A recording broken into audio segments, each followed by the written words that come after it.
Hello everyone and welcome to another episode of CNC Productions, and today we will be doing another unboxing for the Apex Theropod deck building game. And I have a new thing to show you, and it is the stretch goal deck. And since the thing didn't come in a box, whoops, they're upside down. They're all the cards, pretty much. And this thing came with quite a few interesting gameplay features, plus a brand new brand new type of gameplay. And here's what you need to know. This deck was an exclusive. I bought it off of eBay, and by the time that this video is up, it may not even be up anymore, because I bought it right off of Die Hard Games thing on eBay. And what it is it's called the Stretch Goal deck, and it's a collection of 45 cards that were initially going to be included in the Stomping Grounds and Promethean Wars expansion decks, but couldn't be included. But he didn't want the cards to go to waste, so he boxed them up as the Stretch Goal deck, and I was lucky enough to snag one. Put all the cards that are going to be in here anyway over there, so you're going to be getting the full experience. And here we go. Here are all of the cards that are in the Stretch Goal deck. And number one is a new environment card, Super Volcano Eruption, which looks pretty cool. For this round only, place this card in disaster area and footprint 4 eliminating the current card and footprint. At the end of each player's turn, and the remaining cards in footprint 1 per 3 eliminated. So basically, this is not something that you learned. It's a brand new environment, and like I said, all these cards are exclusive to these decks. You will never find them in any other deck. Okay. Actually, what I'm going to do is be right back. I'm going to go through all of the normal cards first before showing you the new phase cards that are a completely new and pretty interesting kind of gameplay. First, here's the new Titan, and just so you guys know, there is only one, there are 2 big game, 1 Titan, and 1 Prey. And there's only 1 of each card, so if you get this in your hunt deck, then you're lucky. The new Titan is pretty interesting. It is the Dreadnoughtus. At 9 attack and 10 DNA points, it's pretty good, the Dreadnoughtus. Which may be the new biggest dinosaur. Or it might just be an Argentinosaurus. There's his card effects. So yeah, that's kind of a cool idea. This is the next big game, and I am actually very excited for this. It is the Eigen Scania. And if you've never heard of this Theropod before, it had a huge row of spikes along its back. 6 attack, 5 DNA points. There its effects.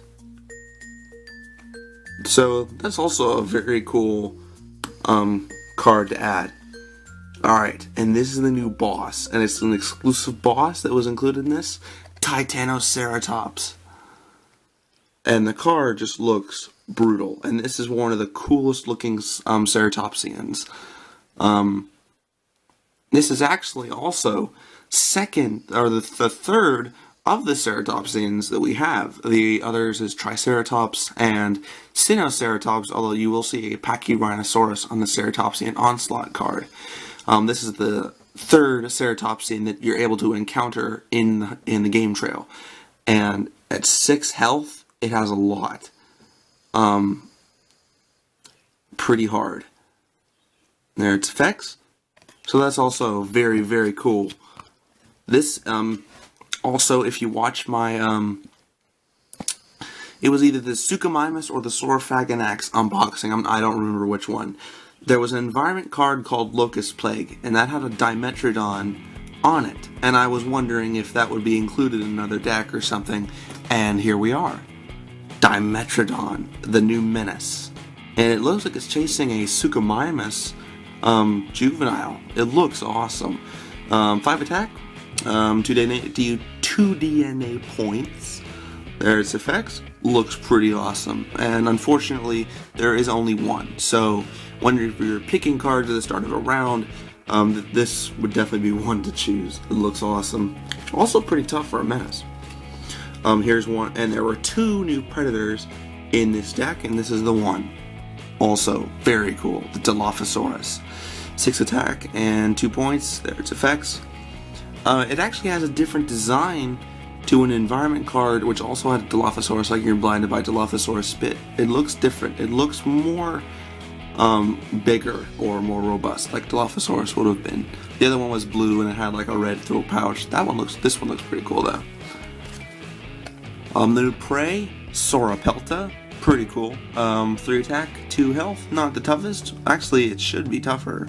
It's an ankylosaur, but hey, there's effects. I'm loving the dinosaurs that are included in this deck. This is the Titanoceratops minion, which has its freaking horn was chopped in half. It's 9 attack, which makes this even tougher than Triceratops in terms of toughness to bring down. Come on. Its effects. Looks incredible. That was a really cool idea, because there really are no herbivore bosses. They're all carnivore, and the Exotic Predators Limited Edition came with Hatzegopteryx, which is also one of the only non-dinosaur bosses, excluding Titanoboa. But that's really cool to see a herbivore boss. That's a really cool idea. This is the final one, and it was a really cool idea, and it may be hinting towards some future expansion packs. I'm pretty dang sure. The Woolly Mammoth. So, 6 attack for its big game. This is probably hinting towards an expansion pack in the future that will probably be Ice Age related, because there really is no reason to add an Ice Age animal without that kind of in the back of their head. So, that's really cool to see a mammoth take that down with your T-Rex, like in Prehistoric Park. But yeah, that's pretty awesome to have that. Alright, and that's all the normal cards, and those will just, boost your gameplay and, help you out a little bit. This is the new experience, or the new gameplay. I have no idea how these work. If you just recycle them into the hunt deck, I'm gonna have to look into this. It's a separate gameplay thing called the Stomping Dead. So basically, you're attacking zombie dinosaurs. I really don't know how it works, but here are the cards. The Ravager, and all of these cards, they'll take some things to bring down. They don't give you any DNA points. So I'm thinking that these just go into the hunt deck, although I'm gonna keep these separate. Yeah, that's the Ravager, which is a zombie Triceratops. The Devourer, which of course is a T-Rex or Giganotosaurus, probably a T-Rex. A new Affliction, which does 4 damage to the Infestor Parasite. So that's pretty nasty. The Summoner, which is a zombie Pteranodon. The Ghoul, which doesn't look quite as zombified as the other ones. It's a Carnotaur. An environment, Rising of the Dead. And another environment, Dawn of the Stomping Dead. And I'm probably going to keep these cards separate just because I think you have to contort your gameplay in order to do it. The Corruptor, which is a zombie raptor, which is the minion of the boss. And this is the boss, the Patriarch. Looks pretty hideous. Has 1+ health. So I have no idea how these play, if they play any differently, but it's going to be interesting. So there you go, guys. That was the stretch goal deck. And aside from those cards, you get those as well, which of course are all the doubles and stuff. So yeah, hope you guys enjoyed. If you did, then leave a like. And until next time, I'll see you guys later.